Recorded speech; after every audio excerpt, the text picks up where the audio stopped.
Well, hello.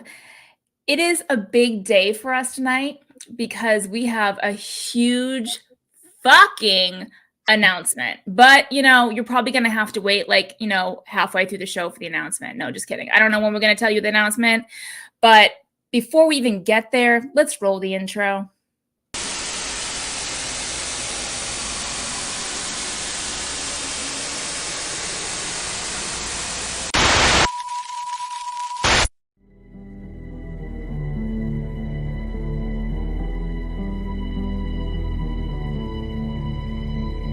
Come as you are, as you were, as I want you to be, as a friend, as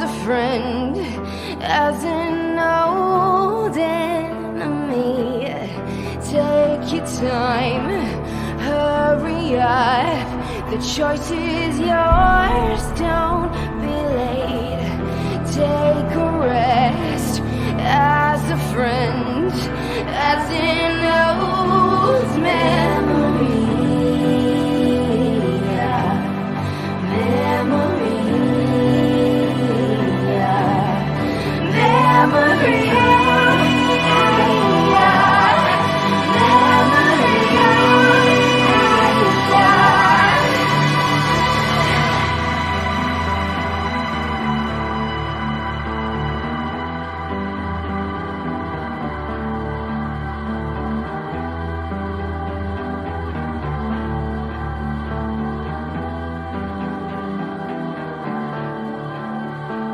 Come doused in mud, soaked in bleach, as I want you to be, as a trend, as a friend, as an old.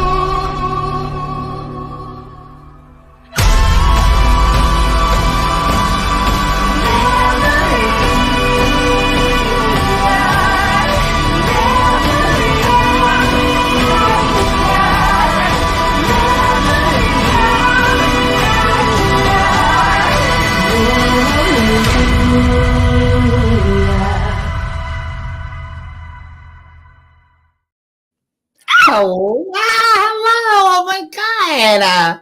Another Saturday, another one in Witchcraft. Here we are.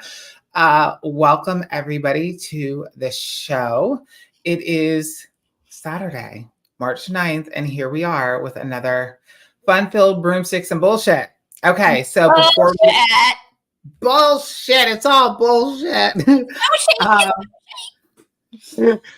So who is our lucky first viewer? It is Debbie Dunaway. She was the first in the chat tonight. Welcome, Debbie. We love you so much. Debbie, we need to hang out. The girls need to hang out. Yeah, we do. Thank you so much. We have Nina in the chat. They are my soul. Who else do we have here tonight? We have the beautiful, wonderful Amber. Gannon. Hello. Are you new? I don't know if I recognize that name. Gannon, I think, has been here before. Okay. I'm sorry. I didn't recognize the name. Whitney is here. Witchy best friend is here. Everyone's greeting everyone. Catherine is here. Hello, my lovely. Hello. Welcome. I believe I saw a B in the chat. I did. Here, whoop, whoop. Whoop, whoop. Maple Birch Ivy. Nebulon. Yes. Honey Omelet Moon is here. Always going to be Honey Omelet Moon, and she knows why. Always going to be Honey Omelet Moon. Yes, Gemini Grey Wolf. Okay. Thank you guys, and welcome to the show. Don't forget to subscribe, like, share, do all the fun things. Before we get started with this episode of Broomsticks and Bullshit, let's talk about what we are drinking. Brittany, what are you drinking? Well, I am a subscriber to Splash, which is a wine subscription that we get quarterly. And in this quarter's shipment, this is so fitting, came a little bit of astronaut wine. Ooh. So a little NASA wine here. It's called Volando Vengo. And it's actually very apple-y. I actually really like this one. But since I'm living on the Space Coast now, this couldn't be more fitting. Beautiful. Midnight Lace said, "Hey all, made myself a strawberry margarita, ready for the fun to start." Yes, I'm drinking a Montucky cold snack. Okay, yes. We're gonna get to that. People have been asking me on Instagram and everything. I was gonna post about it and then thought, you know what, I'm just gonna save it for the show because that's where most of the people are gonna be. So we're gonna get to that. Yep. She's dead. No, she's not. Heel and Curly Winery. I am still in Claremont 2 weekends in a row. This is the Wildberry. I think I like this one better, but I do have to share something. I did have a little bit of Southern White already. I had a full glass, so I'm already a little tipsy. Me too. I pre-gamed with leftovers from last week, so. Pre-game. Ivy the Occultist. Hello, lovelies. I can't stay for the whole show, but I'm here for a bit. Hello, we love you, and thank you for all your support, my beautiful dear. We love you so much.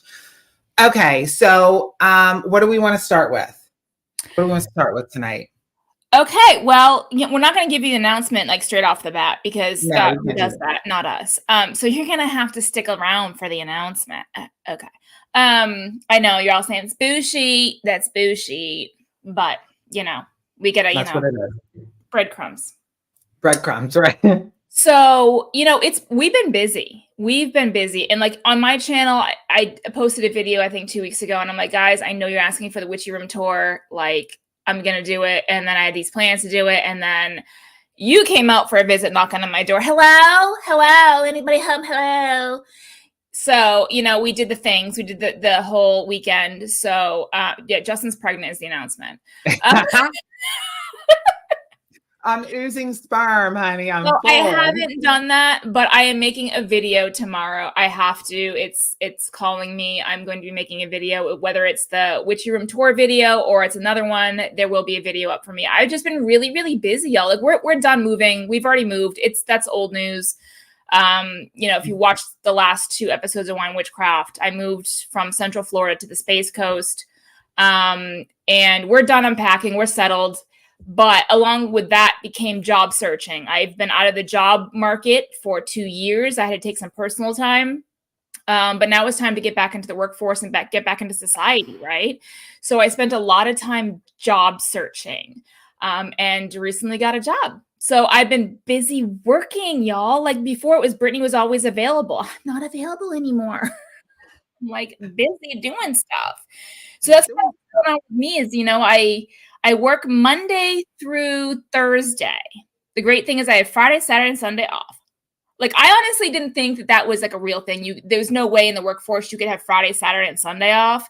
Hello. Real thing. You can have it if you work where I work. So it has been a transitional period, hasn't it? So I've been busy too. As most of you know, I've been working like at an outpatient clinic, urgent care. I've left that life behind. And I'm so happy to say I'm currently back in the crazy aspect of radiology. I am, as most of you know, if you've seen, I think I talked about it in a video. I don't know, maybe the last show, but I did start a PRN job at a hospital. And then I just got another job, a full-time job at another hospital. And I am so in love with this job. I can't even tell you. Like, it is what I have been looking for. The money is, honey, the money.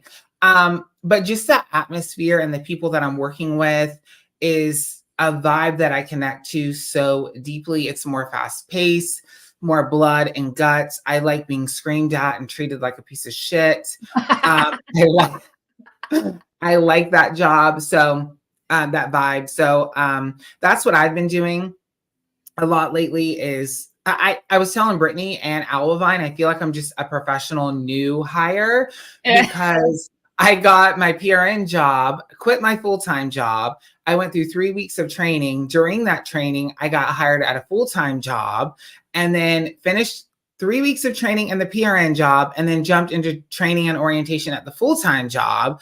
So I've been orientating at 2 different jobs for like a month now. That sounds so weird, orientating. So you're living the hospital life right now. You've gone from clinic to hospital. Hospital life, honey. Hospital life, and I am loving it. Like, that is my bread and butter. That's where I feel like comfortable at. That's, you know me, I like the craziness. I like the antics. I like the adrenaline rush of that. That's why I got into the medical field. And the people there are just, I love this job so much. And witchcraft does work. Alvine is correct. I have, well, not just me, Brittany, Alvine. We have been working stuff for all three of us for a while and pushing that magic. And the funny thing is, you and I kind of got our jobs exactly almost at the same time, which literally was weird. So the funny thing is, most of you guys have been watching me for a long period of time, either my personal channel, Wine and Witchcraft. You knew that I worked in retail, right? Like, I worked at Walmart. I'm going to tell you, I worked at Walmart for 13 fucking years. Worked my way up the corporate ladder and said, bye-bye. And then I took 2 years off to mentally heal from that. That's essentially what had to happen. And I didn't want to go back into the retail world. So guess where I am? In the medical field. So we're both in the medical field. So I work from 7:30 a.m. to whenever the fuck the last patient leaves, sometimes 8, sometimes 8:30. But those long shifts for 4 days a week allow me to have the Friday, Saturday, and Sunday off. But isn't that funny? We're both in the medical field. So we exchange stories like, oh my God, you're never going to believe this patient. Oh my God, you're never going to believe this patient. So it's weird because I never saw myself in the medical field. And here I am alongside Justin, not at the same place, but in the medical field, so we can now kind of relate a little bit more. Isn't that funny? That's just so weird how that happened. It's so funny. And like Zambulu was saying, witchcraft does work. It really pays off. And so here's the thing, like, this is something that I've been working for a while, like this manifesting, pulling this towards me, because anyone who's been watching the show for any extended period of time, I mean, we've been doing this 4 years now. I tried the travel thing, live from Kentucky. We've done the multi-state live shows before. That was an experience that almost made me kill myself. No, that's not even a joke, but for real. Yeah. And when I got back, I just really went through a dark time. I mean, I did share a lot of that online on my channel, but it was really not a good time. And I don't know, when you get into those slumps, you just kind of take whatever's given to you. Yeah. Do you know what I mean? You just feel like this is what I deserve. Mm-hmm. And, Brittany and Alvine, these lovely ladies, and even Christina, Nina, Dreamtime Tarot have just been so supportive and so lovely.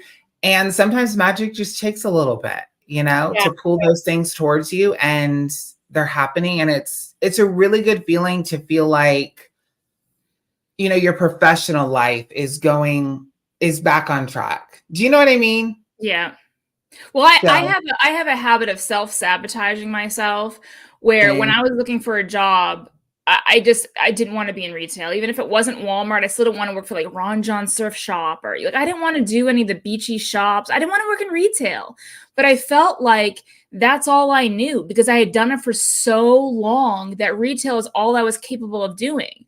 And I had Justin saying, no, bitch, you're not doing retail. Let's move on. I had my husband saying the same thing. You're putting yourself in a lower category than you really are. I self-sabotage myself. So when I saw the facility that was advertising, I'm like, I don't know if I can do that. And I was like, well, you know what? Shit, I'm going to apply anyway. And I just did that kind of I can do this. And lo and behold, I got that phone call, can you come in for an interview? And, I went in and I'm still really nervous because I know nothing about the medical field. Just getting into it. I had to do a lot of courses and stuff like that. But it's once I got into it, the staff I work with, they're great. They're funny. They crack jokes. They make the time fly by. And they're really accommodating, showing me, hey, Brittany, this is how you do this. Or if I make a mistake, they're like, hey, Britt, you did this wrong, but do it this way. They're great. They're absolutely fucking wonderful. I mean, the medical field is not easy. And you see a lot of things you wish you didn't have to see. And you see a lot of just gross things. But then again, at the same time, you see these beautiful things. I had a good example. I had an elderly guy and his wife come in, and you could tell his wife was not doing so well at all. There was something seriously going on. And he came up to the window, and as a husband, you're going to be distraught because your wife is in pain or whatever. And I just greeted them with a smile, and I started having a conversation and making like light jokes and stuff like that. And all this kind of stuff, got the patient taken care of. And he was ready to go into the doctor's office. And before he did, he leaned back over to me and he goes, "Hey, thanks for making me smile today." Like, that was like, those are the things that, like, when you can take a patient from a stressful situation, like your wife is in severe pain, possibly dying, whatever, and they lean over to you and say, "Thank you for making me smile today." Like, those kind of things, you just sit there and go, "This is why I'm doing this." You know what I mean? So you see some ugly things, but I've learned in the medical field, you also are making a difference in people's lives. And that's like huge. It is huge. You really impact people's lives in a way that, you know, if you're not in it, you don't necessarily understand it, but it's true. It's, I love it. I love it so fucking much. And I don't know. I'm just ecstatic. I look around and I'm like, how did I settle? You know, I feel like I've been settling for like a year or two now, just kind of like grazing the bottom of just like, okay, well, I feel like shit and I feel like I'm worthless. So this is all that I have. And then I was like, you know what? And really a lot of it had to do with the 12 Days of Yule, the tag that Ivy did. And like, I only did 4 videos for that tag, but I really sat on a lot of the topics. And I just made a resolution to myself that if I don't try to improve my professional career again, it's never going to get anywhere. Do you know what I mean? Like, shit doesn't just fall in your lap. The world, the universe just doesn't work that way. The same thing like witchcraft. Like, you can't just talk about witchcraft. You have to physically do it. It's a craft. It's a practice. And I just made a promise to myself that I was actually going to try to make a change. And there was a lot of moving parts behind the scenes that led to this. But at the end of the day, the end result, I'm so fucking happy about. I'm just so happy. Me too. And the funny thing is I remember the struggle of trying to find a job. I didn't know where I was going to end up. I applied to a whole bunch of different things. Everywhere from like a dog kennel to, I did apply to Ron John's and some other places and retail. That was like my plan Z. But, you know, I was applying to anything and everything I felt that I was capable of doing. But again, I sabotage myself. I don't think I'm capable of doing a lot of things I probably am capable of doing. And I remember having a conversation with you and Owlvine, and I was frustrated because I wasn't getting any phone calls back. And I was getting really aggravated. I wasn't getting any interviews, nothing, because I think that they thought I had too much experience or not enough experience. I don't know what they thought, or they're being too picky. And then I remember I was saying to myself, you know what? Fuck this. Obviously, I'm not getting a phone call back because where I'm meant to be hasn't happened yet. And literally like 3 days later, that popped up on my phone about the medical field. And I was like, you know what? I'm not sure if I can do this because the medical field takes so much training and education. But you know what? Fuck this. I'm better than that. So I applied to it. And that's where I was meant to be. Because I really do. When I feel like I go to work, I feel like that's where I'm supposed to be. So it's really weird how that works, you know? It is. And you know, when you walk in the door, it's like, I'm supposed to be here. And I had such a similar experience. So I saw this job and I was like, there's no way. Like, I've been an outpatient. So for those of you who don't know, there's many aspects of radiology and so many different ways that you can work within radiology. And when you get out of the hospital setting and you go to outpatient or urgent care, you really don't use your skills. You're basic, and no disrespect, but you're just basically, you act like a medical assistant, which I don't want to say is below you, but it's not. They didn't go to school the way you went to school for it. Correct. You know, I'm not saying that to be condescending. It's just a difference in practice. And I saw this job and I was like, this is a prestigious institution. I don't know. I applied to it. Literally the next day, the manager called me. I had an interview. I wouldn't even call it that. And she's like, there was something about you that just said, I needed to call you. We had literally a 5-minute conversation. She's like, I'm sending you the job offer. And I was like, that's how it was with me when I went to the main office, the main facility to have the interview. Because I was a manager, so I used to give the interviews, you know? So when we sat down in that boardroom, I was like, you know, this is going to be it's a medical field. It's going to be a very deep, involved interview. literally it was like 10 minutes of her just, saying yes to my answers. And well, I mean, I was already kind of prepped for it because I gave interviews for a living, but she's like, yes, absolutely. Oh my God. She's smiling and agreeing, and nothing I said was bad. It was like she had already made up in her mind that I was supposed to be there. She already was going to offer me the job before I even opened my mouth, because the way that the interview moved, and even when I walked out of there, I was like, was that even an interview? What was that? I felt the same way. And the manager, during my orientation, she was like, normally we have, you interview with a supervisor, then the manager, and then, you have like a panel with a director. And she's like, I don't know, I just spoke to you and I just felt this energy from you. That's literally what she said. I felt this energy from you and I just wanted to hire you. And that was it. And I was like, okay. And everybody there is so liberal. Like there's so many women and gay people. Like it's such a diverse work environment. Everybody's accepting of everything. I have never worked in an environment, and everyone's so knowledgeable and helpful, and the culture is just so different than anything I've ever experienced. I'm just like, I am so grateful for this opportunity. Like I am beyond ecstatic about this opportunity. So, I stepped back obviously from social media a little bit and everything that's going on with Rachel, and I'll talk about that in a minute, but I've just been so just like Brittany, just so busy with training and all these classes that I have to do and all this stuff is just like, I don't have time. What I really love about my job now, being new to the medical field and being new into this institution, is the fact that, when I've been friends with you for so long and you've been a rad tech for so long, you tell me all the stuff, but not working in the medical field, I can only take so much of that story, to understand, to comprehend it. Now being in this job, I work side by side with a rad tech. So it's one of those things where I'll be talking to Lauren and she'll be telling me stuff that I'm like, oh yeah, my best friend, blah, blah, blah. And I'm like, now I can understand what she goes through, because I'm like, now all the stuff that you've ever told me over the years, I'm just kind of like, this is what they do. So it's kind of cool to be working side by side with a rad tech now, that I can actually be a part of that world. So that's kind of cool too, honestly. Yeah. So I'm going to go ahead. Okay. I'm going to give you a brief synopsis of what's going on. So I first want to thank everybody for all the outpouring of love. I've got so many messages and everything, and I haven't responded to anything. But okay, so this is what's going on with Rachel. A couple of days ago, what is today? Saturday? I guess a week ago. It was when you came over to my house. Yeah, she started vomiting, spiking a fever. She wound up going to the ER. She had acute pancreatitis. She was also in DKA, which is diabetic ketoacidosis. She was in the ICU. Wow. She literally just got out of the hospital yesterday.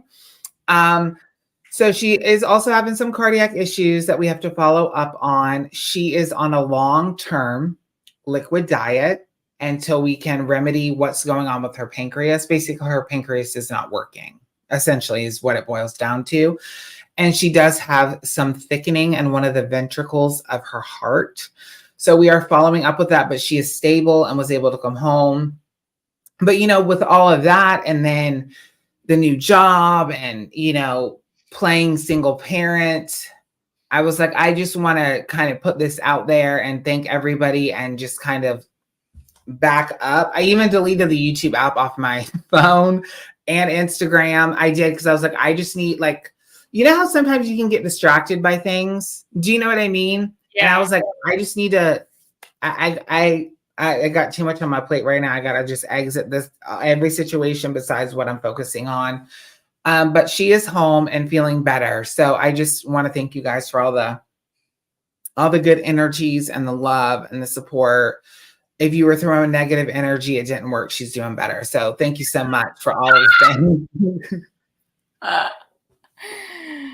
Oh, that's awesome. But, I did go out to the Space Coast and I saw the home in which Brittany resides. My homestead. He came to the homestead, y'all. I came to the homestead and I started vlogging. So I was like, okay, I'm going to do a vlog. I'm going to do a vlog. I vlogged myself there, vlogged a little bit there. I think I got maybe 5 minutes of footage, maybe. And then Brittany and I and Anthony, we went to the flea market, we had breakfast, and then Brittany and I stayed up till like 1 or 2 in the morning and just sat on the witchy room floor. We're sitting right here on the floor, just talking for hours. That wasn't our intent, but once one conversation got going, we were laying on the floor just talking for hours about whatever. It didn't even matter what it was, what it was about. No, it just life and just all of these beautiful things. And we're like, okay, we need to get to bed. And we've got renegers tomorrow. We have to go to bed. So I brought him to my trashy flea market. That's like a fucking massive. It's huge. And I had fried dough where they sat there and watched me eat the fried dough and stuff my face. And they're like, "You done? You done?" And then since I stuffed myself with fried dough, they were hungry. So they wanted to go to breakfast, and they went to breakfast. And I just had a Bloody Mary. I was like, fuck that. I'm just going to eat a Bloody Mary and you guys are going to have your breakfast. But we had a really, really good time. I mean, he'd already kind of seen the house. If you saw my video of the house tour, I mean, he pretty much knew what it looked like. And then he's been, watching the building of it forever. So we pretty much knew, but being in it is like a completely different thing. So we gave him the house tour, and then we bullshitted, had some wine and just bullshitted for hours upon hours because we hadn't seen each other in over a year. So granted, we have this and we have our Facebook Messenger and we have all those things, but when you're face to face talking and chatting, it's a whole different world. So there was so much catching up to do in each other's lives that we just sat here on the floor in the witchy room, lit some incense, and just talked for hours. And pulled some cards, and we just chatted. And then we got up the next morning, and he said, "So what all did y'all film?" And we were like, "We didn't." And he was like, "What?" We were like, "We didn't come in here with the intention to do that. That was not the intention." And then somehow we started talking about one thing, and that one thing just snowballed into 18 million different conversations. And before we know it, we looked at the clock, and it was like 1:30. We're like, "Yeah, we gotta go to bed." So. Yeah, and then Rachel was like, "I'm going to the ER. I'm going to IC," and I was like, "Yeah, I gotta go." And it was just the whole thing. But I was like, "Well, I guess I gotta scrap this vlog." But there's always next time. I went out there with the intention because Brittany and I haven't done, like, obviously we do this show together, but there are people who just watch Wine and Witchcraft and they don't really. And this is perfectly okay. Like, they don't care about our personal channels, and that's okay. They just want to see Wine and Witchcraft, and that's perfectly fine. So we haven't done a video together on either one of our channels. I think the last video we did together was Witchy Stores versus Botanicas. Yes. Which was forever ago. So I was like, I'm gonna vlog it. And Brittany was like, great, we'll do your vlog. I'll film something. It'll be great. None of it got done. But we were able to connect, and there's a lot of stuff, that I feel like you don't want to talk to your friend over the phone about. You know what I mean? Like, you don't have that face-to-face conversation. And even with voice memos, like, it's not the same as like sitting down in a room with somebody and chit-chatting and connecting and being able to be vulnerable. So that's what we did for hours.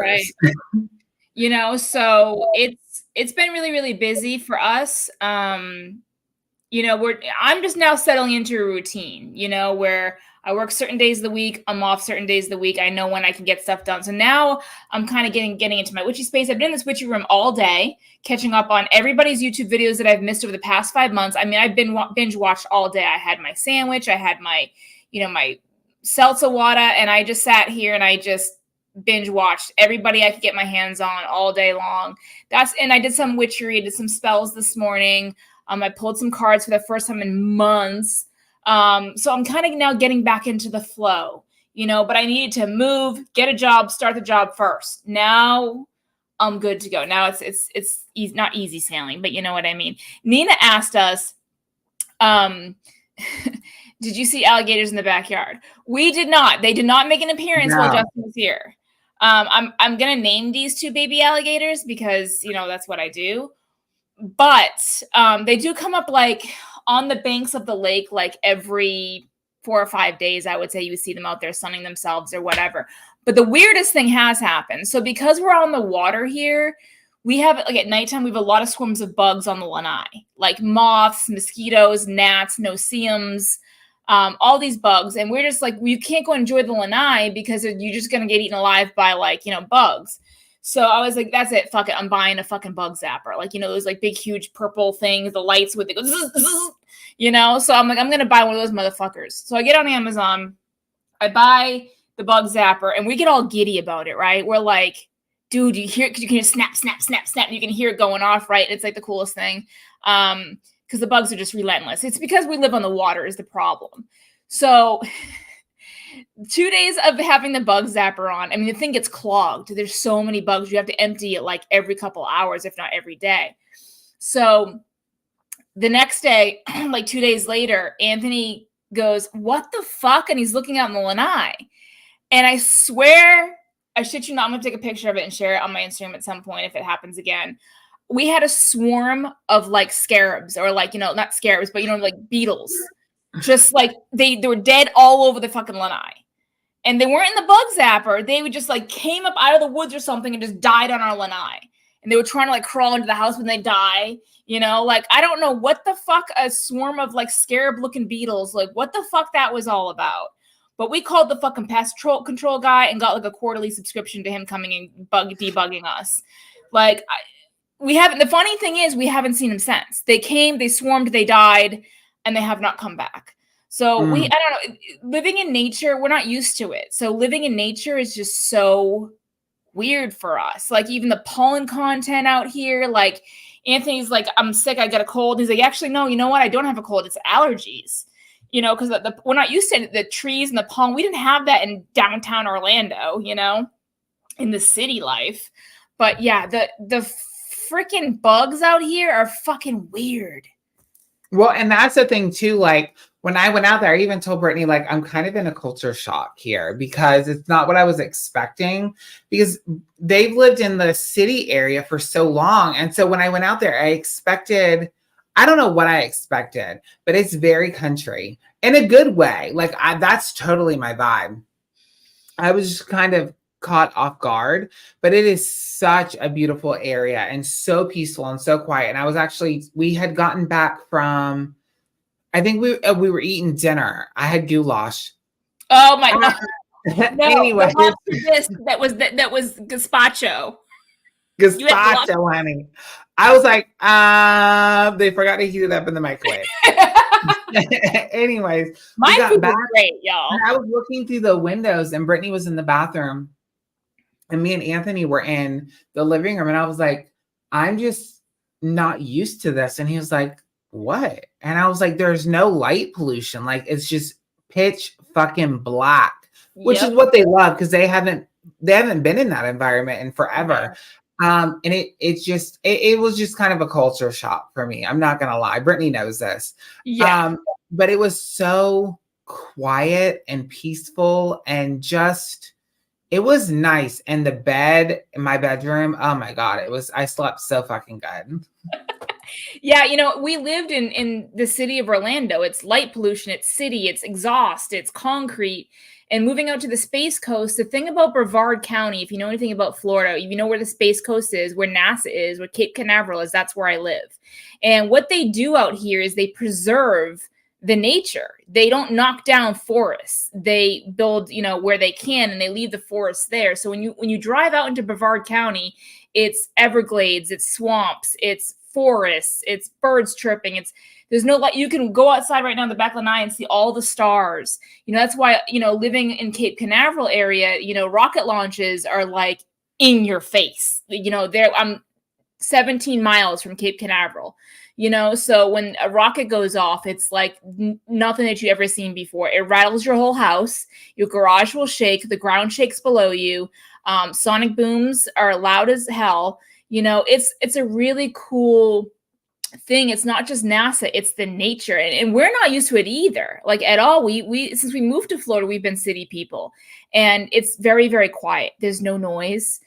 There is noise, but it's the bugs and the birds and the alligators and the crickets and the frogs and all those things. So it's different, but it's a very, very welcomed change from what we're used to. Okay, let me tell you about this fan in my room. When I I'm someone who needs a fan. Okay. I need a fan to go to sleep. Okay. Judge me if you want. I don't care. Okay. It's America. I was so shocked. I put it on 5 and okay, first of all, I'm so glad a professional put it in because I thought it was going to blow out of the ceiling. How fast it went was insane. I slept like a fucking rock. Closed the blinds, knocked the fuck out. It was beautiful. It was so fantastic. Amber was talking about earlier in the chat about, not seeing your witch mates or, your coven mates or whatever for a long time and then getting together and it just being like no time has passed. And I kind of feel the same way. I was so excited to see Brittany again because like we were talking about, we haven't seen each other physically in quite some time. And so I pulled up in her driveway and I was like trying to get my camera all set up so that I could like record. This bitch didn't waste no time. She must have been sitting on the camera. I pulled up, I'm like sitting up. No. What happened was this fool decides to share his location with me via Facebook because on Facebook Messenger you can share the location. So once you share the location, of course I'm going to watch your ass to make sure you're not speeding. And then at one point, at one point his car stopped moving on the map. And so I said to Anthony, I go, uh-oh. And he's like kind of near Orlando, like right on the outskirts of Orlando. And I'm like, uh-oh. And he's like, what? I'm like, his car stopped moving. He goes, well, zoom into the map. So I zoom in, it shows his car off to the side of the road. And I go, oh my God, he got pulled over. What the fuck?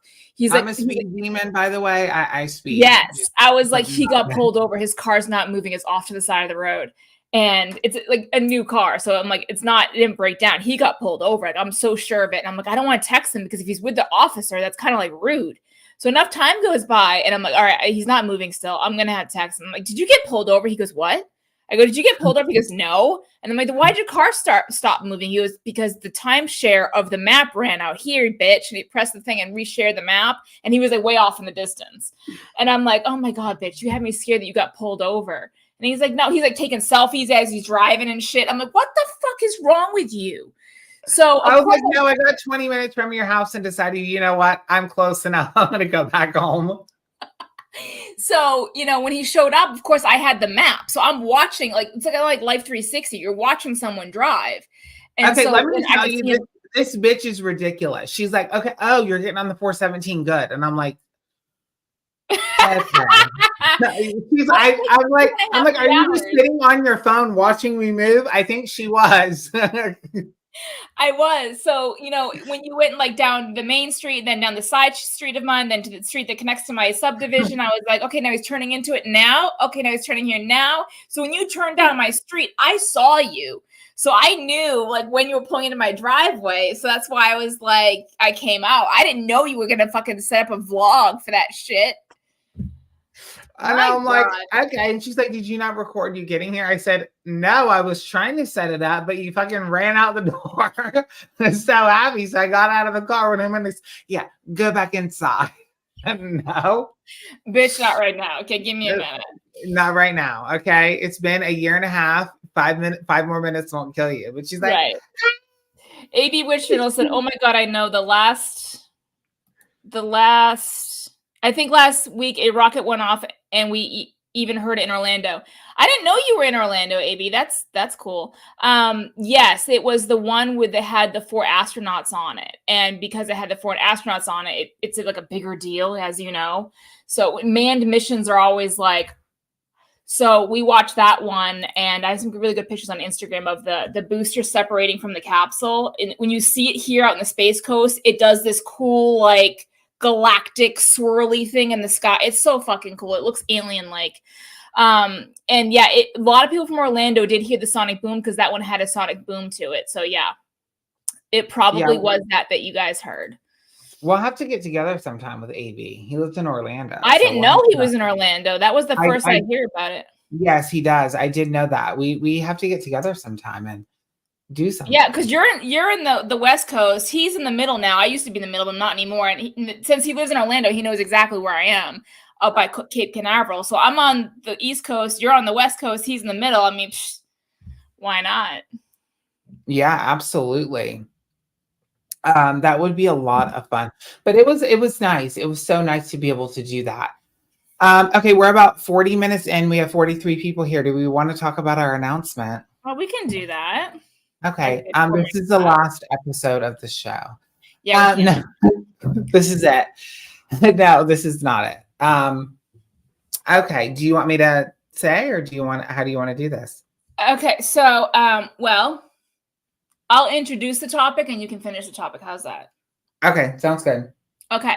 So as we talked about our jobs, getting new jobs, Justin having 2 jobs at hospitals, me in the medical field.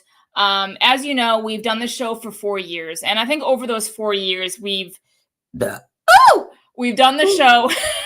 We've done the show on just about every day of the week, right? Like, except for like Tuesdays and Thursdays. I think we've done Friday, Saturday, Sunday, Monday, Wednesday. We've had the show on every single, because of when I worked at Walmart, my schedule changed when I moved up in the company. You're bouncing around from Kentucky and this and that. The schedule had to change.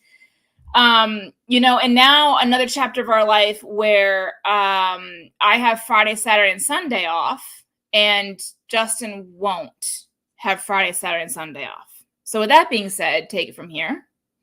Yeah. So my full-time job is an overnight job, which is my preference, as Brittany knows.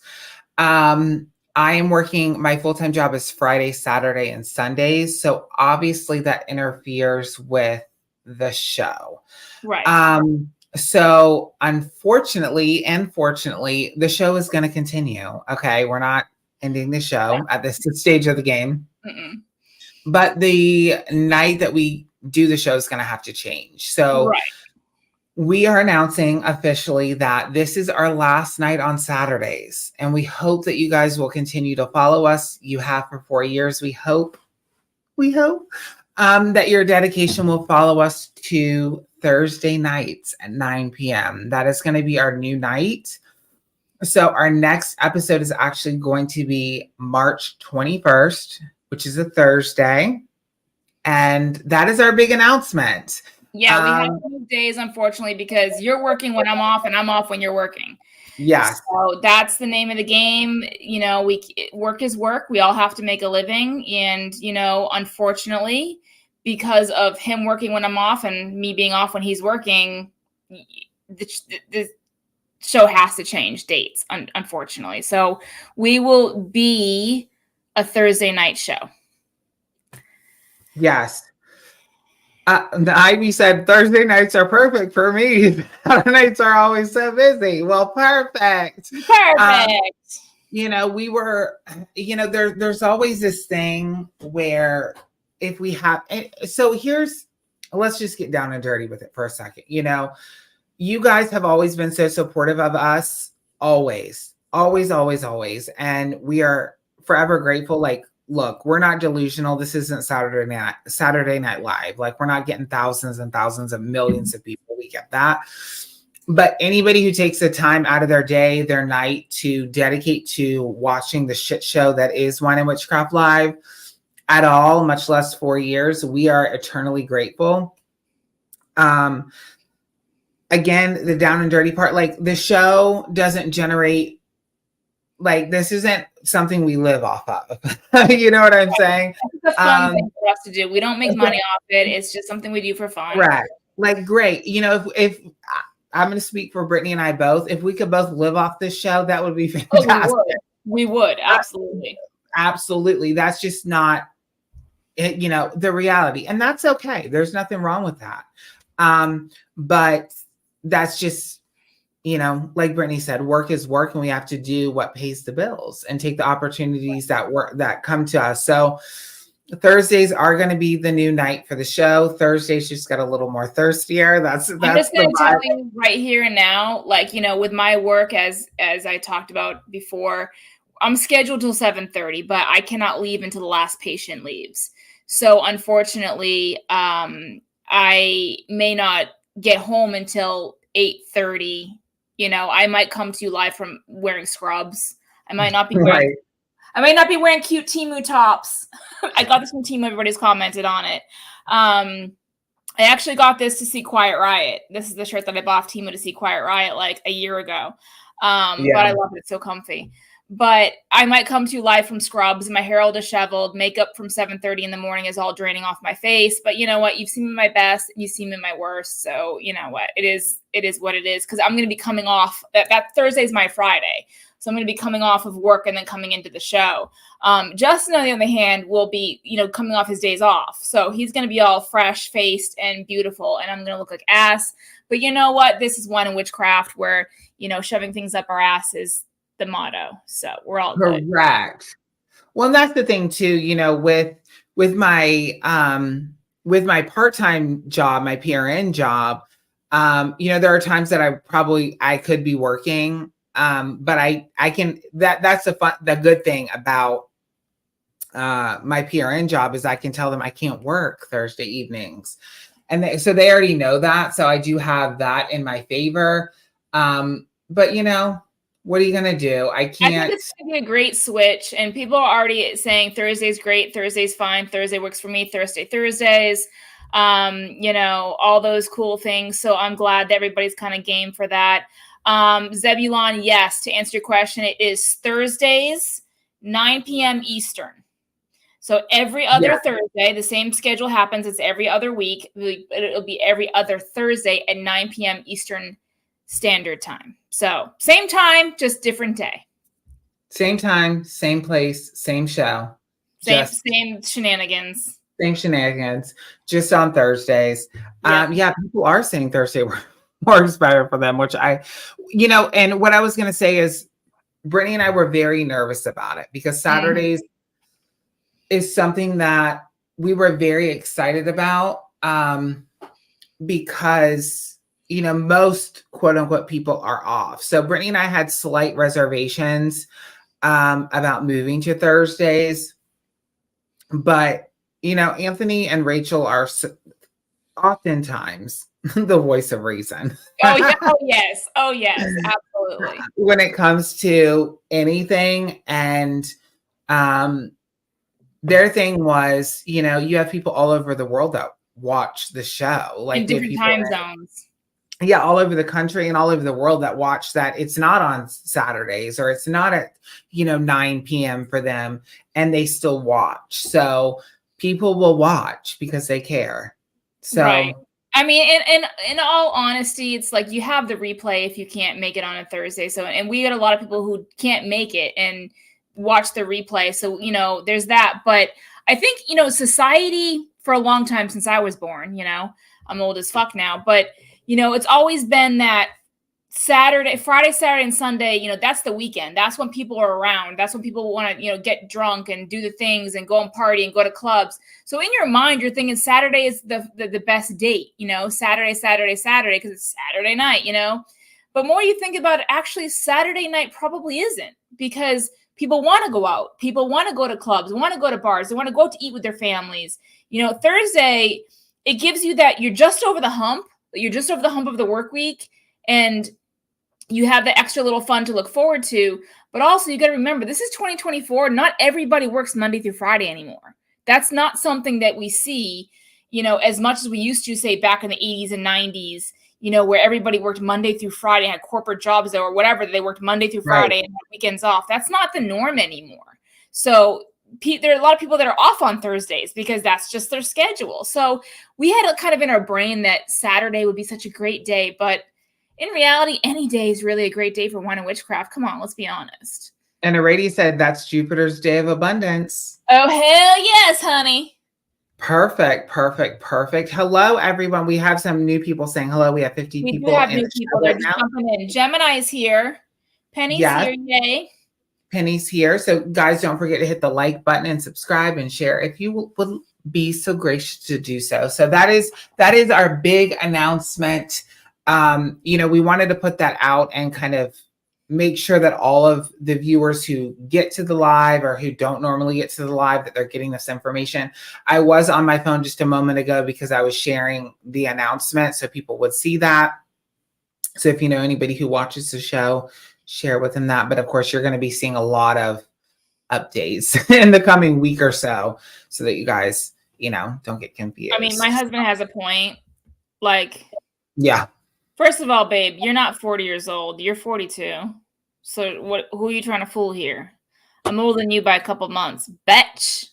What's really funny about age is, you know, it takes time when you work at a new facility for people to get to know you or whatever. And somehow all the girls in the office got talking about like high school graduation or something. I don't know what we were talking about. And I'm on the other side of the office. I'm way over my desk on the other side of the office, and I hear the conversation. So I jump into the conversation, and I'm like, y'all, like, I just can't believe that I graduated high school 4 years ago. And my supervisor whips her head around. She goes, wait, what? And I go, I graduated high school 24 years ago. She goes, how old are you? And I looked at her to go, girl, I'm 42 years old. She goes, And I go, yeah, how old did you think I was? Because, you know, you're still getting to know people when they're new. She doesn't know, like, my whole life story, the whole weather report, you know? And I was like, how old did you think I was? She goes, I swear to God, I thought you were maybe 29, 30. I'm like, girl, thank you. Praise you. You are my best supervisor ever. You are the fucking bomb shit diggity. I was like, where have you been close up next to me? Have you been face to face next to me? She goes, yeah. And I go, have you seen like the lines and the dry skin and the wrinkles and the things? She goes, no. So it just goes to show, like, somehow at times we perceive ourselves as looking a certain way. Like, I think I'm 42. So I didn't think that it was going to be such a shocker to the office that I was 42. All them office girls thought that I was like in my like late 20s, early 30s, maybe max 33. I'm like, girl, no, I'm 42 years old. I've lived, honey. And they were just like laughing hysterically. They're like, oh my God, I had no idea you were that old. I'm like, oh, gee, thanks. Thank you so much. Right. Yes. So thank you, honey. Omelet Moon. I'm sorry, that's your name. You just need to change it. Oh, she's Omelet. She will always be Omelet. She's Omelet. She's an Omelet Moon. So Debs, yeah. So just for clarification for everybody, yes, we are moving to every other Thursday. We are still doing every other week. So every other Thursday, and that will begin March 21st. So just clarification. And we will continue to post in the stories on Instagram, and we'll post stuff also on the community page, because we know there's always people who there's always somebody who misses it. It's a thing. It's okay. Not a big deal.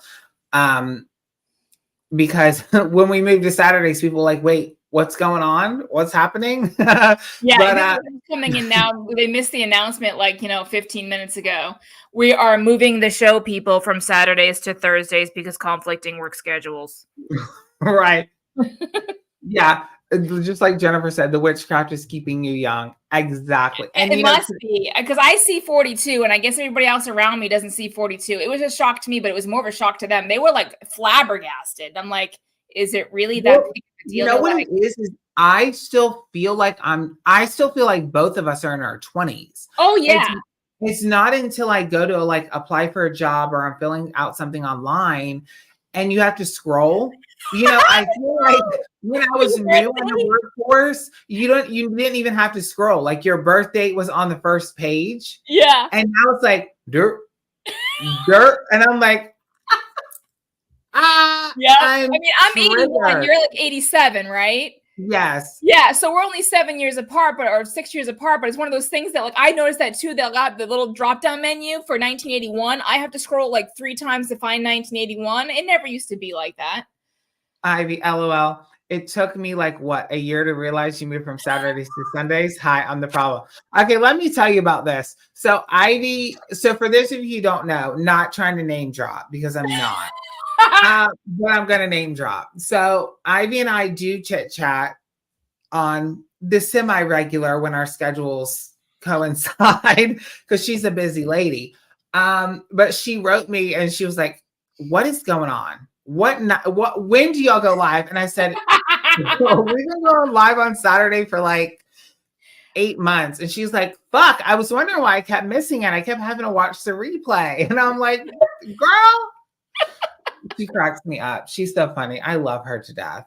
But that's the thing that I think, because people, you get set in your ways, you know what I mean? And you're used to, like, especially the avid watchers of the show, when you're used to watching it on that night, that's the night. Yeah. And it's like, hey, what the fuck are you doing? To Thursday, we're going to be marketing on our Instagram and our Facebook as much as possible to remind y'all. So, follow us on the Witch of Enchantment or Esoteric Echoes on Instagram. We both have public Instagram, so you can follow us there, because I I post a lot of more personal stuff on my Instagram. I kind of just post my life, like whatever's going on, you know, and witchcraft too, but like a mix of things. But I always try to put, you know, when we're doing a show, I try to put in my stories or my feed, you know, about the show. And Justin does the same thing. So if you're ever kind of curious of like what's going on, blah, blah, blah, we do post it there. So follow us on there. Okay. What happened? We were talking about Instagram. Okay. So for those of you who follow me on Instagram, I'm sure you saw my raunchy, trashy pictures. Okay. All right. So one night I got a wild hair at my ass, and I went to the thrift store and I got like a bustier, right? It was a Christian thrift store, by the way. So thank you, Jesus. A Christian thrift store. He gets a fucking dominatrix bustier. Like, how does that even fucking happen? I don't fucking know. So I wild hair at my ass, and I decided I'm going to take some raunchy, quote unquote, raunchy photos, right? Thirsty photos, what they were. Thirsty photos. I didn't tell Brittany. I didn't tell Alvine. Nobody. I just took the photos and started posting them, right? And even my profile picture, my banner, all of it. I took a bunch of different ones. And Brittany literally sent a screenshot of it, and she's like, "What is happening?" And I was like, "What do you mean?" She's like, "No." I wrote, "Did I miss something?" Yes, that's what you wrote. Did I miss something? And I was like, "What do you mean?" And I was like, Rachel said the same thing. Like, are you announcing like? That's what I thought. I'm like, was there some big announcement that you're gonna do an OnlyFans? Like, that's what I thought. The first thing I thought was like, he's gonna go OnlyFans. What the fuck? I had to talk him off the ledge. What the fuck is going on? And so I told Anthony, I gotta talk him off the ledge. I think he's gonna do an OnlyFans. So I was like, I text him and I go, what is happening? And he goes, I don't know. I just felt a little smexy. I just wanted to, you know, do a little something. And I'm like, and I go, okay, I'm done with you.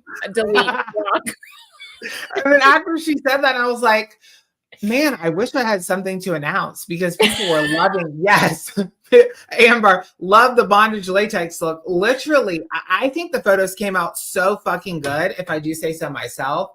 And then I told Brittany, I was like, I'm kind of bummed that I don't have any. No, it's not that the photos didn't come out good. It's that you didn't tell us ahead of time to prepare our minds. No, so that was on purpose. So I'm sitting there going like, what is happening, right? Because I think I got out of work or something. I just went right to bed. And it was next morning I wake up and I'm like, what the fuck is going on?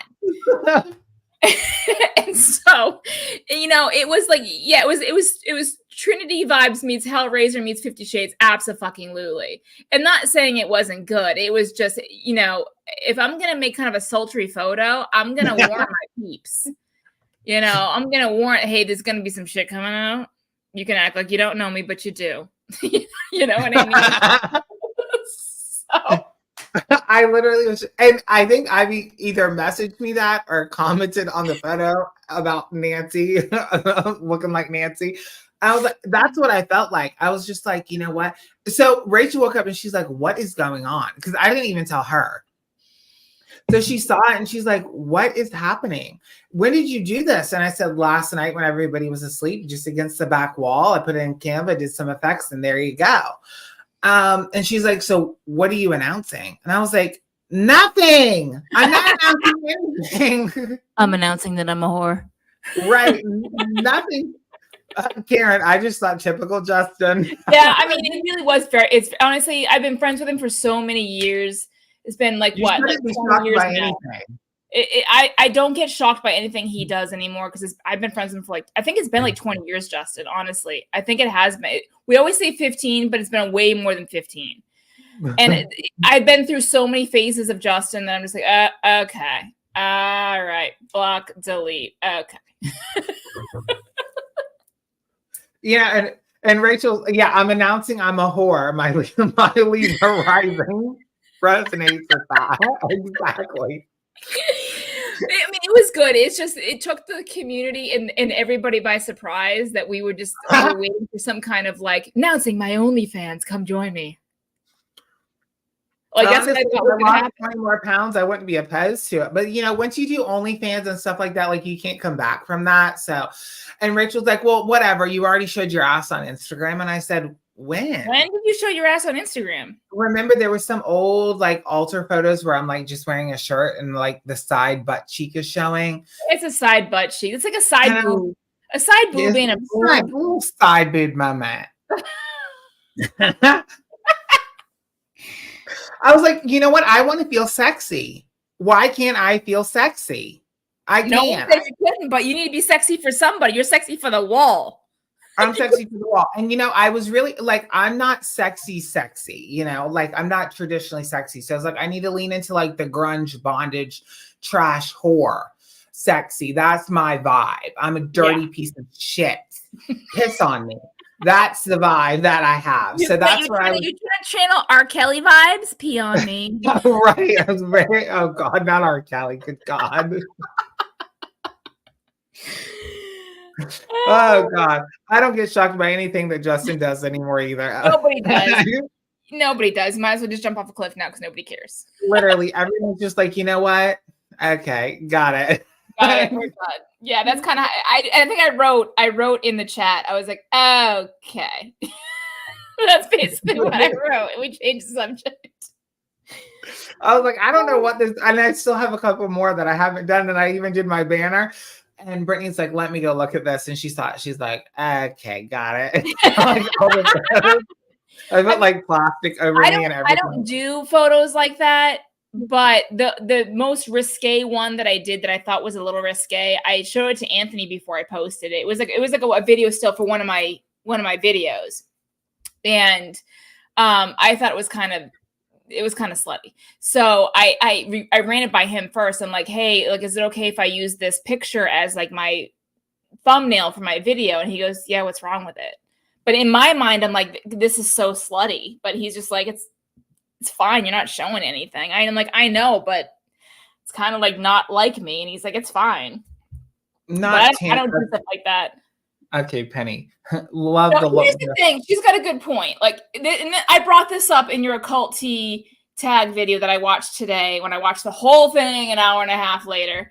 Sorry. Sorry. I sat here and just, I watched the whole damn thing. But, I don't know what in your video made me think of this, but I was like, bring back the characters. Remember when you used to do the characters where you would split shot it, where you do one character and then you'd film the other characters, like you would, I think it was like a phone call. You were talking to like a pimp or something. Like, that shit was gold. And then you had Tammy the Nun. Like, you've done a couple characters here in Wine and Witchcraft. Like, you need to bring characters back to your show every once in a while. Every once in a blue moon, you got to bring some fucking characters back. Because that shit is fucking liquid gold. It is fucking so good. Like, I want characters back. I mean, throw them red booty shorts back on and get some Nicki Minaj and let's do it, honey. Let's do it. Let's do it, honey. So Barbie said, when did Justin first shock you? Do you remember? It was the boot. No. Well, okay. Online, it was the booty. He did a video way back when he was the Lucky Witch. I'm talking like way back where he was wearing red booty shorts that were Rachel's. And he was dancing to a Nicki Minaj song. Do you remember what the song was? I forget what it was. Maybe Super Bass. I don't remember. It was Super Bass. You're right. So he's dancing in these red booty shorts, and it was just so funny. And then there was this character he did where he split scened it, where he was one character like on the phone, and then you get the receiving end of the character on a different character over here. So he split scened it, so it looks like a conversation between two characters, and it was funny as hell. And then he did a bra one, no bra, no panties. You can still see that one on his channel, no bra, no panties. He did that one, and it was fucking hysterical. But the first time he ever culture shocked me, where I was like, oh my God, I'm going to get arrested, was when I first met him for the very first time. We met on YouTube as two different content creators. I came down here because my soon-to-be mother-in-law lived down here. And I was like, hey, shit, Justin lives in Florida. I'm coming down there for vacation. Let's meet up, because we've been talking on the phone for, months. So we met up. We clicked immediately, like as if we'd gone to high school together. It was like time just hadn't. It was not awkward at all. It was like the most fun experience. And I was wearing these jeans because I lost a lot of weight. I was wearing these jeans that were too big. And he took us to lunch. We went to the Red Elephant, and we're walking out of the Red Elephant, and he's walking behind me. He goes, honey, okay, all right, stop. You cannot be wearing those jeans being around me, like being seen with me. We can't do this. And I was like, what's wrong with my jeans? He goes, I don't know, like if you lost butt like volume or what's going on, but it looks like you just shit your pants because there was so much bagginess in my ass region because I think I had lost a lot of weight that these pants just didn't fit the way they were supposed to. I looked like I had taken a shit in my pants. And so he's like, we're going to Target. We're going to get you some new jeans because I can't be seen with you like that. He's like, I love you, but it ain't going to fly. So we go to Target and he's being loud, obnoxious, and like throwing things and all this kind of, this lady, like I would say maybe 15 feet away in the ladies section, just staring at us, being like running amok. And he turns around, he sees her just staring at us and he goes, can I help you? Is there a problem? Hello? And she just fumbles and she's staring at stuff. And he's like, yeah, that's what I thought. And I'm like, okay, we're going to get kicked out. Asset protection is coming for us. I'm going to jail. I mean, it not just, it was loud. He just told us, looked straight at her, was like, hello? Is there a problem? And I'm like, oh my God, I'm dying. I'm going to die. I can't, I'm going to be arrested. My vacation's over. And it was just, ever since then, it was like, nothing shocked me after that one experience. And we still look back on it now to like, you know, I'll go to Lakeland, we drive by where the Red Elephant used to be and be like, oh, memories. Yeah. Well, you know, my claim to fame, and Brittany knows this, I made a video. I can't even believe I'm going to sit and talk about this. So there was a point in my YouTube career, as we want to call it, where I was just, you know, chasing clout, basically. And so I was making these very outlandish, I don't even want to say mildly, I would say highly offensive videos just to troll people. Like that was my goal, right? And I was very successful at that, I must say. Brittany can attest to this. I was very successful at that. But, you know, it's empty. There's no point in it. Like there's no fulfillment in that. Right. But I made this video about eating a bloody tampon. Oh my God, I forgot about that video. Yes. Oh my God. I made a video, I think it was maybe like 15 seconds long. When I tell you that was my claim to fame, it was my claim to fame. I wish you still had the bloody tampon video. Honey, that's so long gone, but it must live on somewhere because I did get reached out by Tosh 2.0. Brittany knows. I thought you were going to say Tampax. No. I was like, oh God. Yeah, Tampax contacted me. And they were offended, honey. Anyway, I was eating a bloody tampon. I had like fake blood all over my face in the tampon. It was just. It was great. It was great. It was insane. And they wanted me to sign a release and they did show it on Tosh 2.0. So that was my claim to fame back in the day. It's so embarrassing. I mean, back then when you did that, you know, Kennedy, that was what people were doing at the time. You know what I mean? People were doing the clout thing. You know, there was no, there was. But I mean, honestly, if you want to see it, I don't know why. I think it's because my room is red. It unfocuses me all the time. I don't know why. But if you want to see some of Justin's craziness, some of his satire, because that's pretty much what it is. It's satire comedy. Watch his No Bras, No Panties. And you can kind of get a glimpse of Justin 15 to 18 years ago. You know, we've all matured and grown, had kids, got married, the whole 9 yards, but there's still, you know, you're always going to be a fraction of that same person you were. So we still have those moments, you know, that we're mature, but we have those moments of chaos and clout that we had way back in the day. But I mean, YouTube back then, everybody was in it for something. They weren't in it for, you know, the camaraderie in the community. They were in it for, you know, who can eat a bloody tampon? And just to say, it was not real blood. It was a fake bloody tampon. It was not like, you know, pulled it out of Rachel's vagina and was eating it. No, it wasn't that. But, you know, a part of the thing too is like my humor is so crude, and like my comedy inspiration about everything is Kathy Griffin. And I know people have their feelings about her, but you know, our society now is so PC, not trying to get on a rant, but Broomsticks and Bullshit. That's what this episode's all about. That. So if you're new to the show, I just want to put this out there. Broomsticks and Bullshit is just every other episode where we just talk about whatever. You guys drive the conversation and there's no topic. We just talk about whatever the fuck. And we live in a PC society now. So my humor is quite crude. And so that's why I have a lot of reservations about sharing that kind of. Yeah, no, I mean, and that's one of the, I think the biggest things that built our friendship is, I shit you not when I tell you, you know, I'm a mom of 2 kids, and those of you guys who are moms out there who have more than one, know that when you sneeze or you laugh, you're going to pee yourself. No matter how many Kegel exercises you've done in your life, you have a weaker bladder and weaker, you know, platform, so you're going to pee. Okay, so there has been many, many instances where Justin has had me laughing so hard that I've had to change my underwear. Straight up, just like, you know what? I'm peeing, I'm laughing so hard, I'm peeing, it's gonna happen. And I'm like, hold, please, gotta go change my undies. You know, that's part of the friendship, is no matter what, there's gonna be some outlandish thing that he's gonna say. Like for a while there, when I first became friends with him, his keyword, he has these keywords throughout the years, or key phrases that he says that just kind of click, and he says them all the time.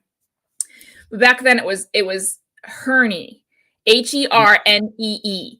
And the way he said this word, he said it in such a comedic, vibrant, obnoxious way that you couldn't help but just gravitate towards him and laugh hysterically.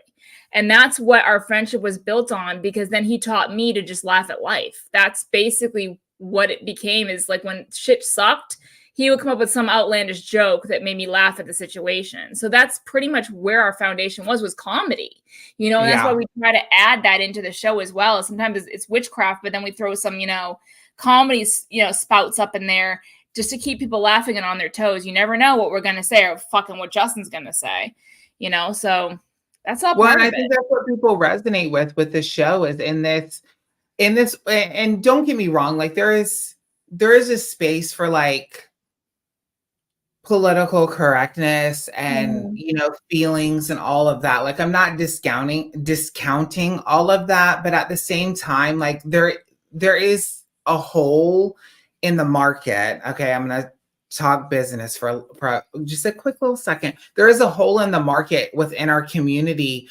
because I think majority of us just take it too seriously. Like it's too serious a lot of the time. And I think that's, you know, why the show has done so well. And, you know, looking at it objectively, like obviously like Wine and Witchcraft isn't a big deal, but for us, it's a big deal. Yeah. For us, it's a big deal. And the people who watch it, it's a big deal, because it's a space you can come to just be authentically you, whether that's being inappropriate, not politically correct, you know, all of this shit that you're not supposed to be, you can be here and we can learn together. We can be like, oh, you know what? Maybe you do have a valid point. Maybe I shouldn't say that, or maybe I shouldn't act like that. But at the same time, like Anthony was saying, the whole purpose of comedy is to push us forward in the way we think. And it is okay to make fun of stuff. Oh, yeah. It is okay to laugh and to be crude and to push people to think about things in a different way. And it's okay to do that. And I think that's why the show has endured for 4 years, because we're not trying to be politically correct. Like, obviously, we don't just talk shit or do whatever, but we are crude and we are inappropriate and we do make mistakes and we do all of those things publicly and unapologetically. Sorry, I'm a little drunk. And I think that's what people resonate with, because not a lot of people in the community are doing that. So here we are, just fucking up and being shitty people together. And that's what has made Wine and Witchcraft so successful, is that we're not sitting here trying to censor anything. You know, we do a themed show every other show. So it's a theme, sometimes a guest, sometimes not a guest. Broomsticks and Bullshit, a theme, you know. So Wine and Witchcraft is all about having a glass of wine and relaxing. That's really where the wine comes in. It's not meant to get sloshed and sloppy and messy. It's meant to relax you and have fun and laugh. And, you know, because when you think about having a glass of wine, you think about like sitting on your lanai or patio, as some people call it, or a porch, and watching the sunset with a couple glasses of wine and relaxing and have a conversation with family. Like, that's what that wine aspect is.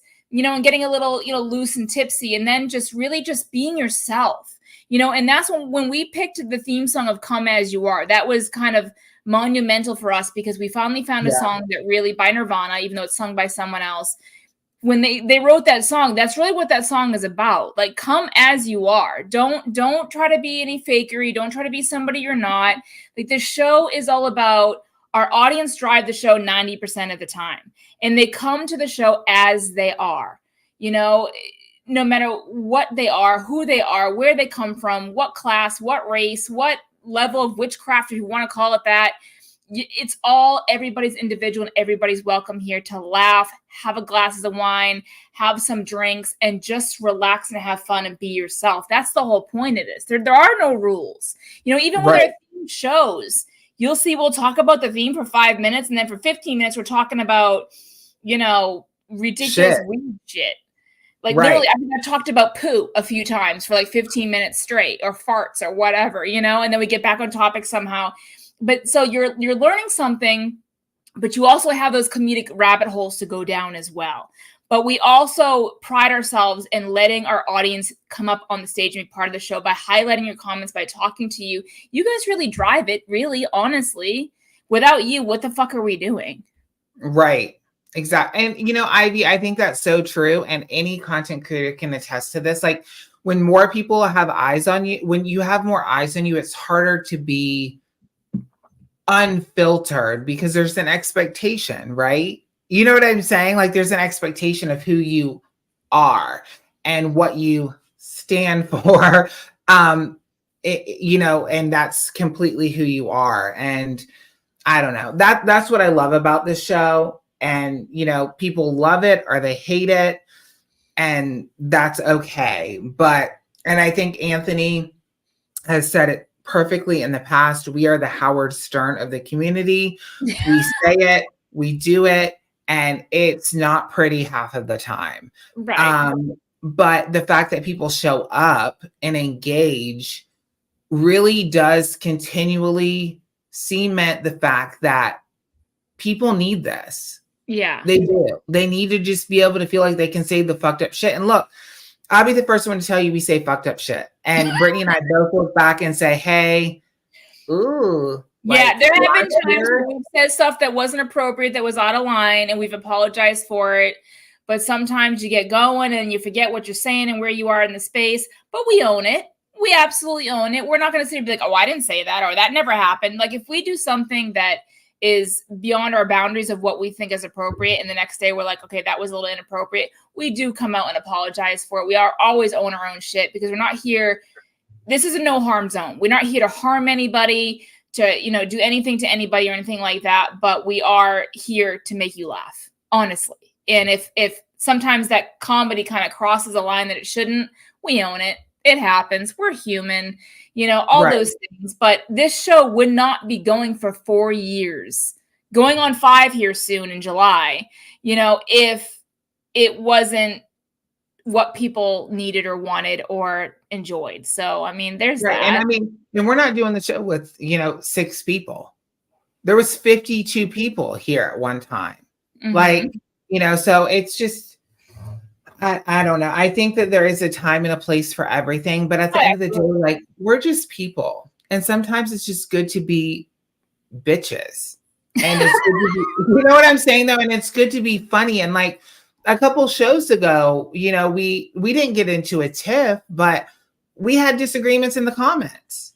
Yeah. And guess what? Yeah. Those people still show up, because this is this specifically is a safe space where we can agree to disagree.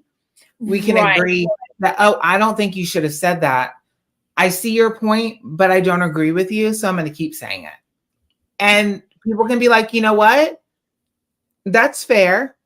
You know what I'm saying? Because we're not going to agree on everything. No, and I think that's the approach that we try to live on is, you know, there's been many times in our friendship that you and I have agreed to disagree, where you view things. We just had a discussion in my kitchen actually last weekend where you had a political view that I did not agree on at all, but I sat back and actually wanted to hear what you had to say, because that's how I am. I didn't agree with half the shit you said, but it was still interesting to me to hear your head noise. So I sat there and just politely just listened, and I'm like, okay, I don't agree with any of the things he's saying, but this is kind of interesting, you know, because we've kind of we overlap in political views, but we've kind of different political views. but that's called being an adult. When you don't agree with somebody, you can be like, you know what, I don't agree with you, but I respect your opinion. That's adulting. Let's be honest. You know, and that happens here in the show where I've said something that Justin's like, after the show, he'd be like, hey, Britt, like, girl. And I'll be like, I know, my bad. And he'd be like, okay, as long as you know. Or there's been situations where he's said something like, listen. And he's like, I know. Like we've with each other been the same way. Or I've done something that I knew was wrong. And the first thing I do is apologize to Justin. Like, bitch, I fucking was out of line. He'd be like, yeah, you were. You know what I mean? So we always work it out, but that's part of friendship. That's part of being an adult. You own your shit. You apologize for your shit. You learn from your shit and you move on and grow.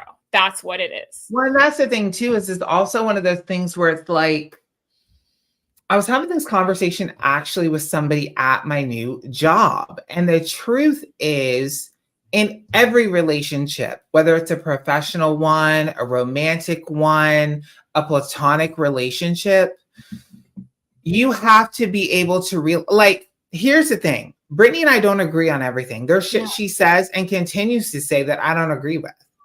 And the same thing that I say and things that I do that she doesn't agree with. Will you guys see that publicly? No, because that's for our own personal relationship. Mm-hmm. But there comes a point, and anybody who's married or been in a relationship with anybody, you know this. You look and say, hey, I don't agree with you saying that, acting like that, doing such and such, but that's something that I can accept. Yeah. Because I love you. Yeah. And nobody's perfect and nobody's going to agree 100% of the time. And that's what being in a relationship is about. If you can't have a friendship or relationship with somebody that you don't agree with 100%, that to me is toxic. Oh, you know what I'm saying? Like, that's just what it is. Like, we're all human. We're not going to agree on everything. And it's not until there's one specific thing that it's like, you know what? That's a hard stop for me. You feel this certain way about X, Y, or Z. It's a hard stop. I can't continue this relationship. That hasn't happened for either one of us, which is great. But there's also a culture that we have built between each other and the show where it's like, just because I say something doesn't mean Brittany consents to it, even though we own and run this show together. And just because she says something doesn't mean I consent to it. But you know what? This is a safe space for us to say whatever, and you take accountability for what you do. I take accountability what I do, and y'all take accountability for what you do. Yeah. And that's all it is. And that's what makes it fun. That's what makes the whole thing fun. And that's where the come as you are thing happens. That's where that magic happens. So, do I have to change the intro? Does it say Saturday night on the intro? Do I have? Because I really don't want to have to go through all that again. I didn't pay attention. I didn't either. The thing is, when my intro rolls or our intro rolls, I'm in the green room, like headbanging to it and singing along and dancing. And so is Justin. That we're not even really watching it. We're just fucking like rocking out. That's what happens in the green room when the intro is rolling. So I didn't pay attention to the fact that if it says Saturday, I got to redo it and change it to Thursdays. But radio. The hard stop is how I stayed married for so long. Girls, you know, my husband can attest to this, and I know it happens. I'm completely aware of it, and he's been doing this since we were dating. When I feel strongly about something and I'm going to have my way, I'm going to voice my fucking opinion, whether you like it or not, and he's going to take a dive. That's pretty much what happens. He's going to take a dive. He's going to go, okay, psycho, okay, and then back off. You know, because he knows this. There's no point in arguing with me because I'm like, I'm off on a tangent and I feel strongly about something. I'm going to say my piece. So you're just going to go, Sure. Well, and that's the thing too. Like, I think that there's this perception that when you're friends with somebody, you agree with everything.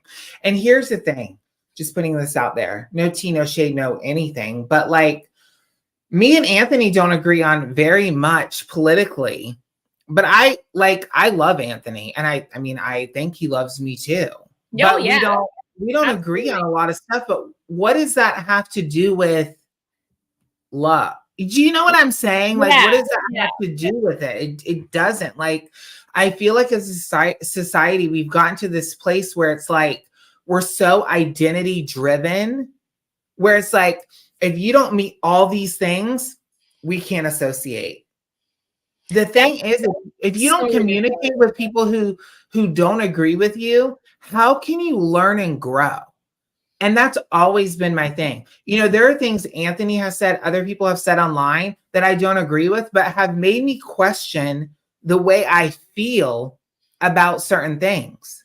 Do you know what I mean? yeah. Like maybe you'll change my mind, or maybe you'll be like, you will tell me something that'll cement how I feel. But if we don't communicate with people, we are going to be stuck in our boxes and we are not going to continue to grow. We have to be driven by connectivity, not identity, because that is then we become a cult. You know what I mean? Like you have to be able to be singular and still fit into the collective with maintaining your own personal identity. Does that make sense? You know, and that's the cool thing is when you guys were talking mostly politics, and I kind of reiterated every once in a while when you guys were having the conversation in our kitchen last weekend. One thing I thought to myself as we were having that conversation is most people are told one specific thing. They're told never to have conversation about religion or politics with your friends or family. Just stay away from it. Don't talk religion or politics on your Facebook. Just don't do it because you're going to lose friends. You're going to lose family. Like if you're just don't do it. You stay away from religion and politics, the two topics that you don't talk about. But when we were sitting in that kitchen last weekend and we started talking about politics and abortion rights and just everything that's going on in America and otherwise, we all kind of had conflicting opinions, but also overlapped in certain areas. But I actually sat there at the sink. I was behind the island, and I'm watching you two, you and Anthony, and I'm like, this is cool. Like, that's the first thing I thought was, this is cool. We're having a conversation about politics where we all don't agree in many different aspects, but we're laughing and we're joking and we're making valid points and we're making fun of people. And it was a political, light-hearted conversation where I was very interested in it, and that doesn't happen. It just doesn't, unfortunately. It is such, and like Anthony's saying, you have to be able to communicate to understand people. The moment you stop communicating, that's when things go sour. Yep. 100% agree with that. Yep. And that's the thing, like Brittany and I have talked about, and even Alvine and I, as in regards to the podcast, we've talked about political topics, and it is something that Brittany and I try to just keep out of the realm of our show because it is such a hot button topic and we're flooded by politics, right? Like globally, not just America, like just in general, we're like just so bombarded with political bullshit all the time. So that's definitely not a part of the show, just because we hear it all the fucking time. But you should be able to have these conversations with people and not hate somebody. Like you should be able to have those difficult conversations and, you know, be open to that because, you know, I just think about it in the sense of myself. If I wasn't able to lay down what I thought was true and open my mind up to other things, I never would have been in this position. I never would have opened my mind to practice witchcraft. I never would have met Brittany. This show and this way would have never have happened. Like you have to be able to open your mind to new things and new ideas. Like I was saying earlier, sometimes it'll be like, you know what? You proved my point. And that's why I feel exactly how I feel. And other times it's like, you know what? Wow. Like, okay. I see where you're coming from, actually. Like, maybe my view is going to change on this. Like, I didn't even think about it that way. You can never turn a Republican a Democrat. You can never turn a Democrat Republican, which is, I would say, like 90% true. Like, once people's minds are made up, if you're a Democrat, you're a Democrat. If you're a Republican, you're a Republican. If you're independent, you're an independent. Independent, you can probably change their mind a little bit. But, you know, people it gets so set in their closed-mindedness that a Democrat cannot listen to a Republican and actually just keep an open mind and be like, okay, take what you want to take and leave what doesn't resonate with you. They can't do that. That's not humanly possible. So it's kind of like they only listen to respond They're not listening to actually listen. And that's the problem with politics happens is a Republican and Democrat sit at a bar and the Democrats just listening to respond. Honey, let me tell you, it's not even Democrat and Republican. It's happening in this community. Oh, absolutely. 100%. We have to agree on everything or you're going against the grain. And like, look, I get it. Like, I get it. Okay, I get it. Witchcraft is the practice of marginalized people. And I get that. But as a person, like we are a spirit having a human experience. And we are more complex than just these little hot takes. I hate that fucking saying, a hot take. It's not a hot take, okay? It's not a hot take. Okay, you're not reinventing the wheel. Nothing new is happening. Like everything that we're seeing right now in the community, politically, geopolitically, nothing is new, okay? It's not new. We're just doing the same shit over and over again. That's all it is. And until we can listen to people and agree to disagree, we're going to continue to have these issues. That's what I and that's everywhere. That's your workplace. That's your, your home life. That's your internet life. That's everywhere. Violet Rose, I think, is new to the show. Do we pop a cherry? Violet Rose, yes. Hi. We popped a cherry. Yes. Oh my God, videos with hot takes on the title pisses me off. They're not hot. They're lukewarm. Okay, let me just say this right here, right now. I said this in my culty video and I'm going to reiterate it. Nobody is giving any hot takes. No. Nobody's giving hot takes. Myself included. Nobody is giving any fucking hot takes, honey. It's all lukewarm. Okay. The tea is not piping. And I don't know if this is the time for tea. Like, I don't know. I don't know. I don't know. Like, that's my consensus right now with everything. Like, I just don't know. I feel like everything's so wonkadoodle. Wonkadoodle. I do. Like, it's such a weird time. And I think the hot takes thing is so, there's a lot of sensationalism going on right now. And I've taken part in that. I mean, I think most content creators at some point take, part in that because that's the community. I do think that like the witchcraft community, the occult community likes to think they're like above that. We're not. We just pretend like we are. We just pretend. It's just a game of, dress up. But I mean, I enjoy YouTube to be able to share my life. And this is where people don't watch my channel. Because not every single video I make and produce is witchcraft based. And the minute I produce something that's not witchcraft based, it's like, I'm not watching it, And the thing is that, I don't know, this community's become so, like, you have to make nothing but witchcraft content or else you're nobody. And that shouldn't be it. We should be sharing our lives, sharing our day-to-day, what we go through, our struggles, our stripes, because we don't just learn from each other with witchcraft. We learn from each other with life. When someone is going through a happy time, be happy for them. And I'm kind of reiterating the sentiment from Amber Catalyst's video today. She did her occult tea a couple days ago. I just recently watched it because work. But, she's saying, if you're happy going through some joyous shit in your life, dude, share it because I want to be happy with you. If you're having a shitty ass fucking day, share it because I want to cry with you. That's the shit I'm talking about. Like, let's share more than just witchcraft. Can everybody just share who they are? Can we just all be authentic and share like our life experience? Because it's not just witchcraft that we're learning from each other. We're learning life from each other. So that's one thing I really wish we could see. You know what? And Aradia started this. Ivy the occultist, ice cold tea shit is not hot. Hold on, I'm getting something. People are way too scared to be real. Everyone dances around the subject and won't give direct examples for anything. Okay, here's the thing. Let me just put it to you real quick. Everybody, myself included, every content creator, everybody has done it. They dance around the tea, right? And here's why. People don't like drama. They don't want to engage in drama, but they want to watch the drama. But they don't want to engage in the drama. And it is rampant in the community. And we're not special. Let me just make that very clear. None of us are special.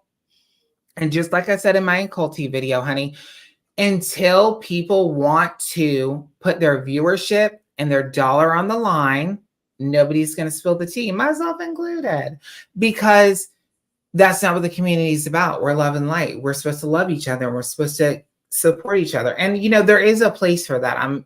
That is very true.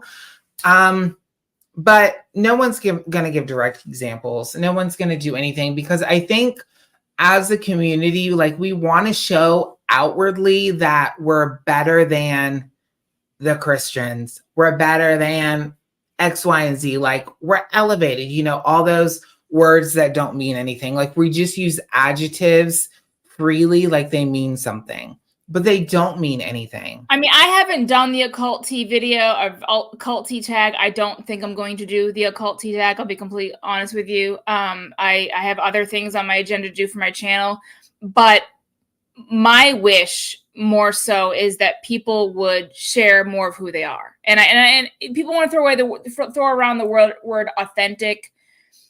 You don't have to be 100% authentic, but if you're just going to make nothing but witchcraft videos, how much are we really going to know about you?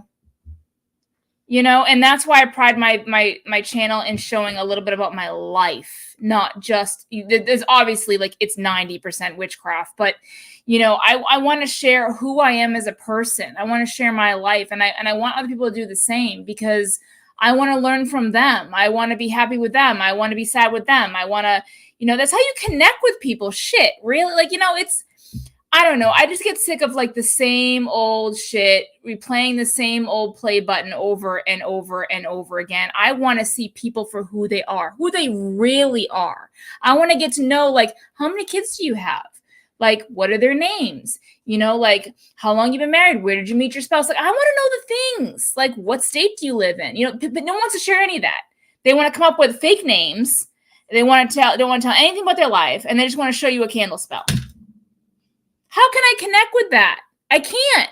We're human beings. We want to connect with other human beings. You can't connect with someone through a fucking candle spell. I'm sorry. Yes, I want to see the witchcraft. Of course I do. But I want to know you. Who are you? And that's what I do on my channel. And a lot of people just say, oh, she's not talking about witchcraft. I don't want to watch it. And those videos don't perform. And I'm like, you know what? Whatever. I don't care. If you don't watch me, fuck it. Whatever. Fuck you. Well, like some people are saying in the chat, including in radio, like there are examples of, okay, going off on a tangent. I know we're a little bit over, but we're just going to keep going.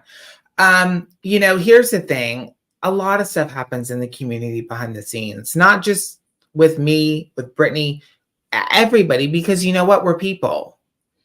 That's normal. That's every community. Shit happens. Like, there's always drama somewhere along the road.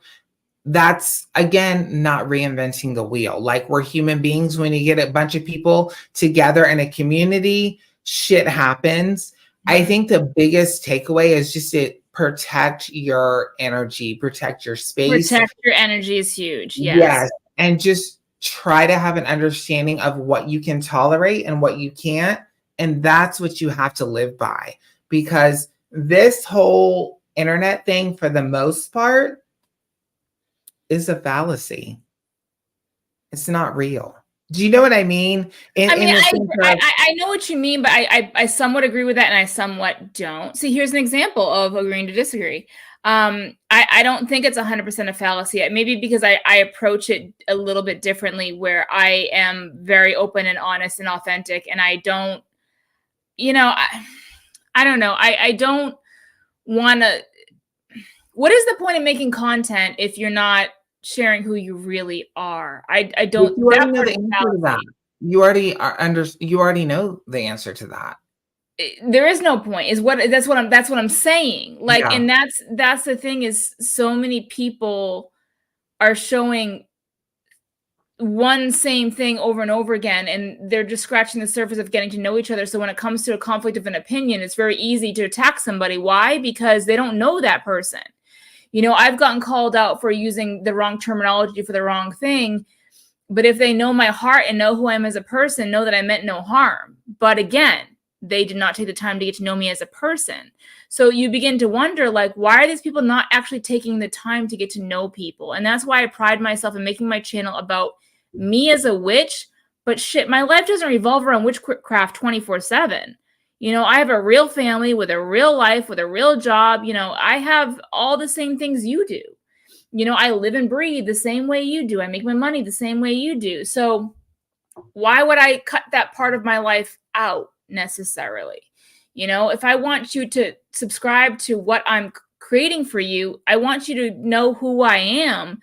So yeah, if I say something a little off color, or I say something that's not right, people will know, well, Brittany's, you know, this is Brittany. Like, this is who she is, and I can accept her because I know where her heart is at. That's what it's all about.